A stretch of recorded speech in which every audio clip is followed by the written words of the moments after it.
Hello, my name is Jeremy Williams, and this is the presentation on the canonization of the Old Testament for REL 151 or Religion 151, which is the survey of the Old Testament.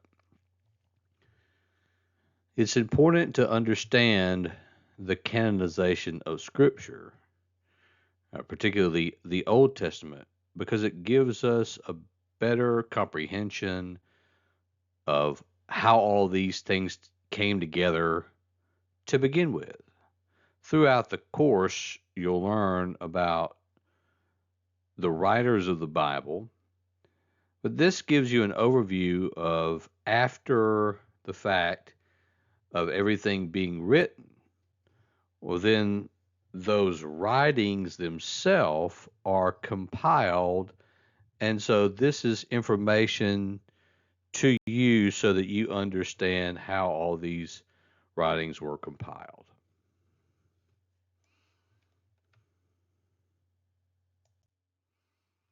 First, an introduction. What is canonization? Because this is a term that you probably have never heard. You can grow up in evangelical circles, you could grow up going to church and not have heard this term at all. I remember the first time I heard it was not in the context of the local church. It was in a seminary class. So, what is canonization? Well, it's the process by which a set of books is accepted as authoritative scripture by a religious community.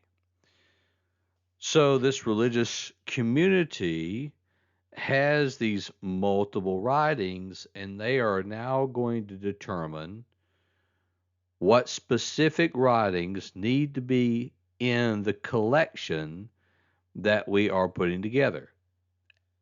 That's what the Bible is. The Bible is a collection of books. The Old Testament is a collection of 39 books. The New Testament is a collection of 27 books. And the process by which this collection comes together is known as canonization. The Old Testament is also known by two other major terms. So it's the Hebrew Bible. So sometimes you may hear someone referring to the Old Testament as the Hebrew Bible. But if they're from a Jewish tradition, then they're going to refer to it as the Tanakh. So it's the Tanakh in Judaism. But as we look at canonization, why is it important?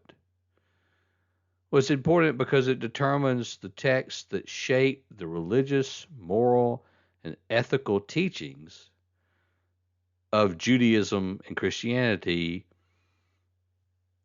in the case of the Old and New Testament. Okay, so there's a canonization that happens with other religious books, but when we're talking about the canonization of the Old Testament and New Testament, this is going to be the books that shape what religion is, what morality is, and what ethics are.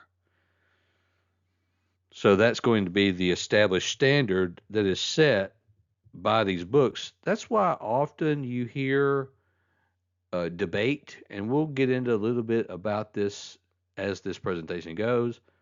Why was this book left out and this book put in? Well, often it's because many people felt that there was inconsistency in the message that was being put together if they were to take a certain book out or leave a certain book in or insert a book that they did not feel was creating a consistent, cohesive message whether it be religious, moral, or ethical. And also, this canonization establishes a standard text for liturgy, teaching, and guidance. Particularly in the Old Testament, we're thinking here about the Psalms when we're thinking about liturgy and what is used in worship. Teaching, if it's the Old Testament, this might be the historical narratives, um, particularly in the area of the first five books of the Bible, uh, particularly a book like Deuteronomy, which is often quoted in the New Testament by Jesus many times and other authors as well. So, what's some historical background that we can try to understand in order to kind of feel the full measure of what's going on in the context? So, what's the historical background? Well, when we're talking about the Old Testament, we're talking about the ancient Near East. And you're going to hear this referred to throughout the class. And if you ever go on to do further Old Testament studies and even New Testament studies, but particularly Old Testament studies, the term ancient Near East.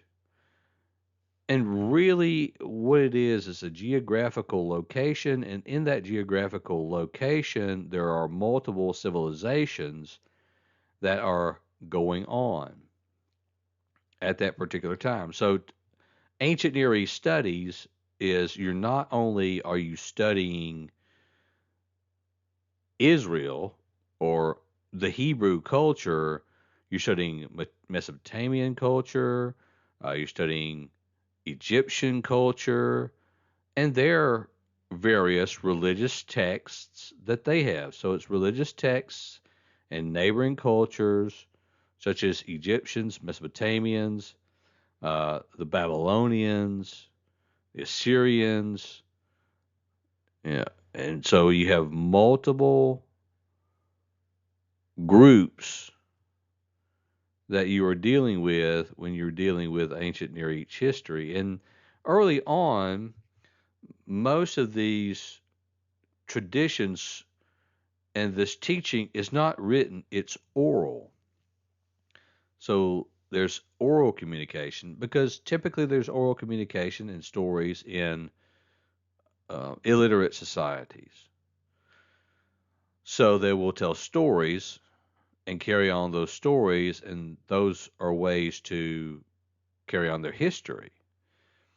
And then later on, you do see early writing, and you do see early written forms in ancient Israel. And we'll talk about some of those ancient early written forms. Um, we have the development of the Hebrew writing and the early systems that come about. The early system of writing that happens in the ancient Near East is called cuneiform, and it is like Hebrew in that it is symbolic, and cuneiform writing comes out not really as a way of writing down tradition. uh, it really comes around as a way of trade. So you have multiple cultures trading with one another, but no common alphabet and language and writing. Well, cuneiform comes about to solve that problem. And then cuneiform is adopted into early business practice and then the um, adoption of that type of writing into religious practice and writing traditions of a people and their understanding and belief of who God is. You also do have hieroglyphs, um, and this is particularly seen in Egypt. When we think about hieroglyphs, we often think about the Egyptian society, which used hieroglyphs in a major way, but hieroglyphs can be found throughout all of civilization. This was just an early form of written communication. And then later on, Hebrew script is developed, and these early texts are written in Hebrew. So when we say the Bible in its original language, we're talking about particularly the Old Testament being written in Hebrew. So Hebrew is a hieroglyphic type script. It's not like English.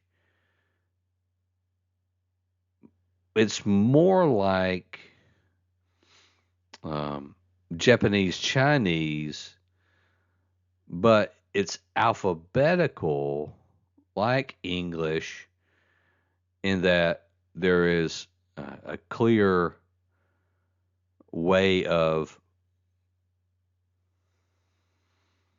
putting these things together in an alphabetical order. Like uh, Hebrew starts off with Aleph, Beth, Geeth, Aleph, Aleph, Beth, Geeth, Gamma. But the first two scripts are A, B. So there is some connotation there. So, what are the stages of canonization? I know this is a little bit hard to read, but you have the Torah or the Pentateuch. This is the first five books of the Bible. They are composed and compiled. Traditionally, it's thought by Moses, and they are accepted as authoritative the 5th century BCE. Now, understand, Moses is most likely writing somewhere in the 15th or 13th century. So these writings are around for a long time before they're actually canonized. And the Torah, the Pentateuch, the first five books of the Bible, it includes Genesis, Exodus, Leviticus, Numbers, and Deuteronomy. So the input here in the Hebrew Bible, which most Christians would prefer to call the Old Testament, the influence here is, well, this is the Jewish tradition having major input in these first five very authoritative books. So they are adopted, of course, in the 5th century BCE, um, and then later adopted as part of the canon of the Bible itself as the Old Testament, the first five books of the Old Testament. Then you have the Nevi'im, the prophets, and this is a historical and prophetic books, books like Joshua, Judges, Samuel, First and Second Kings, Isaiah, Jeremiah, Ezekiel, which they call it First and Second Kings. They would just call it Kings because they don't divide it. And then the 12 minor prophets. This is a compilation and recognition and the process that takes place in between the 5th to the 3rd century BCE. So think about that. Because in our modern time, there is so much that is immediate. So in our modern time, we get together and we hash out things, and if we're not done in a week, we think we're behind. But these guys in this time were taking centuries. And of course, they weren't living centuries, but the work continued on long after many of them were part of the group. And then the influence here is the prophetic authority and the historical narrative. Most of these books are considered Old Testament historical narrative, primarily Joshua, Judges, Samuel, and Kings. The rest of them will be prophetic books, both major and minor. And then you have the Kavim, the writings. This includes the liturgical portion, the collection of Psalms, Proverbs, Job, Song of Songs, Ruth, Lamentations, Ecclesiastes, Esther, Daniel, Ezra, Nehemiah, and Chronicles. So Ezra and Nehemiah are two books in the Hebrew Bible, and Chronicles is two books in the Hebrew Bible, but right here early on, they're adopted as one, not separated. And so these have a gradual acceptance over time, and finally they are recognized in the first century CE. And so this is even early Christianity when these books are deemed authoritative. And then they do have a role in liturgical, so the role of the use of them in worship. And then also you have wisdom literature that goes here. So, what is the criteria for canonization? Well, first of all, authorship, the association with prophetic figures and revered leaders. So, revered leaders such as Moses, first five books of the Bible. So, him being thought of as the one to write these brings credence to that. Then you have people like Samuel, David, who writes some Psalms, prophetic figures later on in the Old Testament, Isaiah, Jeremiah, these prophets who were historical figures, and they knew of them historically, and these writings were associated with them. And then the second, and I'm not denigrating the first part of the authorship argument, but I am saying what is often placed as great emphasis is the fact that these people who came together in these councils of canonization, they believe that these texts were divinely inspired, meaning they came from God. So not only do they have authorship by prophetic figures and revered leaders, but the ultimate belief is these came from God Himself. And then there's like the historical use of worship and teaching. There's widespread acceptance and use in Jewish religious practices. Um, that is the Psalms and the Proverbs, and then quotation and references and other accepted texts. Later on, you'll see the use of the Old Testament in the New Testament and how often the New Testament quotes the Old Testament and the figures of the New Testament quote in the Bible, direct quotes and indirect quotes from specific places in the Old Testament, not necessarily even prophetic quotation, meaning that one figure equates something that was said in the Old Testament to what is happening now, like i.e., Peter standing up on the day of Pentecost, referring back to what Joel said about, you know, your sons and daughters will prophesy, making that Joel connection back to, but sometimes it's just a passing nod that is hard to see unless you have a great understanding of Scripture itself. And then there is the consistency and orthodoxy. Again, going back to what I said before, they're looking for harmony within the text themselves. And so these texts allow consistency with established beliefs that they already have and the doctrines that they already possess. And they lack contradictions with other accepted texts. So the ethical, moral message of the religion keeps on a direct path and a direct line through these texts. And then there are key historical events that can be identified with texts of Scripture, such as the Babylonian exile in the 6th century, its impact on Jewish identity and preservation of texts, and the compilation of existing texts and oral traditions. I remember one time I had to study the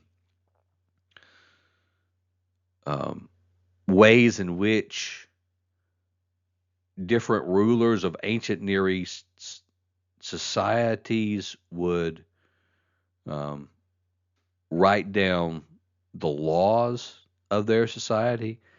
And it was intriguing that written law would happen under one, let's just call him emperor, okay? Under one emperor, written law would take place, but it usually would not last to the second emperor after them because they would be destroyed because a new law would come and replace it. That was that was interesting, and how in light of that you have, even during the Babylonian exile, the Jewish people at that time preserving text, whereas other ancient societies did not preserve their text as well. And then the role of Ezra and the Great Assembly, Ezra's reforms and establishments really standardized these texts, and the Great Assembly's contribution to the canonization process. Hellenistic influence and the Septuagint. Hellenistic, these were like Grecian Jews, and so they were Greek and Jewish, and there was a Greek translation of the Hebrew Old Testament. This is the Septuagint, which took place between the 3rd century and the 2nd century BCE, and how the Greek translation of the Hebrew Bible made Jewish culture and Jewish thought and idea spread in the diaspora, which means when they were dispersed. And so, you may have someone who's Jewish, but they grew up in a Greek context and they don't speak Hebrew, but they speak Greek, and so they get a hold of the Greek Old Testament, which is the Septuagint, and so now they have a way of understanding their tradition in their language. That sometimes happened. That was a rare occasion. Then, historically, you have the Council of Jamnia in 90 CE. This traditional view. This is the council that really finalizes the Hebrew canon. So those 39 books of what we call the Old Testament, the Hebrew Bible, it's nailed down, so to speak, at the Council of Jamnia.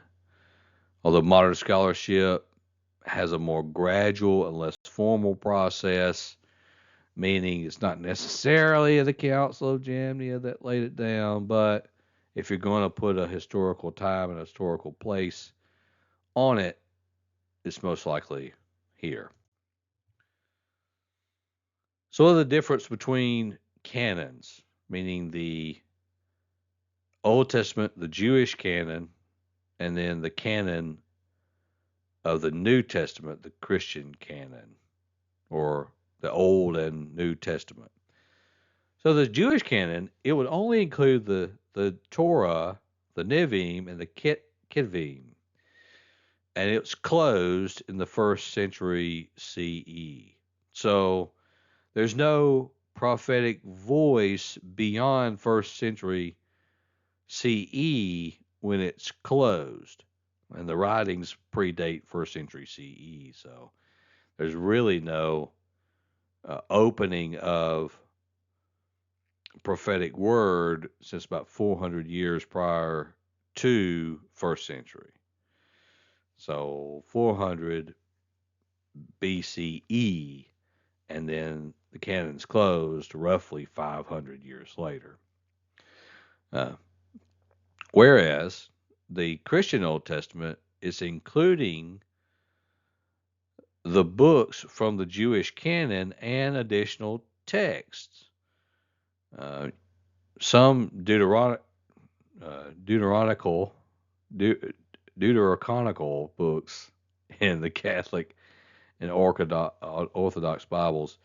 Sometimes, like in an Oxford Bible, you can find uh, the Apocrypha and primarily a section of scripture that would teach you about the Maccabees.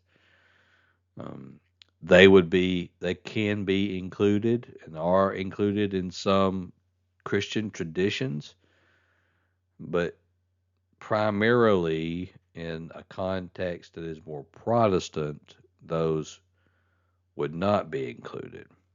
Um, and then there are variations among Christian denominations. Usually, those who were touched by the Protestant Reformation do not include those uh, Deuteronic Deuteronicanicals. Oh goodness, I can't get it. But those are usually you would find them more in the tradition of Catholic and Orthodox traditions. So to conclude this presentation today, there's a significance in the canonization process. And the main significance is that it shapes religious identity and theological foundations. So, doctrines, deep core beliefs are built on the Bible, Old Testament and New, which are part and parcel put together by the process of canonizing these scriptures. And they influenced subsequent religious literature and interpretation. Other religious books are written with these books in mind. Um, Even with Islam and the Quran, there is reference to these scriptures and a different interpretation on the teaching often. However, there is an acknowledgement of these. And then there are other sects, and that is SECTS. All right. Don't want to be confused. There are different religious sects that take the beginnings of this scripture we call the Hebrew Bible and the Bible itself, and then they reinterpret or change, alter, but usually the foundation is the text itself, which went through this canonization process. And there is ongoing scholarship, continued study in ancient manuscripts and historical context. You know, uh, we have various interpretations of the Bible based on the scripts that we have and manuscripts at the time.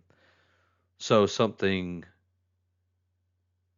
like there are translations that were done in the 16th century. One particular one I'm thinking about, I guess it was actually the 17th century, the 1600s, particularly 1611 when the King James version, the way back the authorized version by King Charles, And at that time, we only had access to so many manuscripts, whereas we have found much more scholarship and many more manuscripts in order to make the interpretations that we do today. So there's ongoing scholarship that takes place, and there's an exploration of the canonization process in light of new discoveries. Probably the greatest and well known new discoveries that took place were the Dead Sea Scrolls. So, in light of the Dead Sea Scrolls, some changes were made, alterations, some new scholarships based on new discoveries and the new process. The canon stayed the same, but the translations are a little different than they used to be based on new discoveries that we have. So, any additional notes I've got here? A few recommendations: the canonization of the Hebrew Scriptures, the Old Testament canon and the New Testament Church, the Old Testament historical and literary introduction to the Hebrew Scriptures. Those could be sources that you can deem from, and those sources that I have referred to in putting these things together.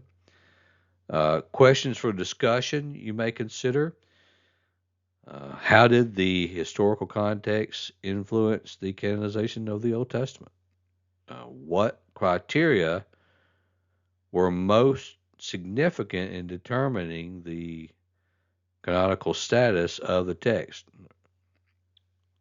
Authorization and, you know, so who wrote it, and was it divinely inspired? And then how do the differences between Jewish and Christian canons affect their respective religious traditions? So, that is the end of this presentation. Thank you for watching and have a good day.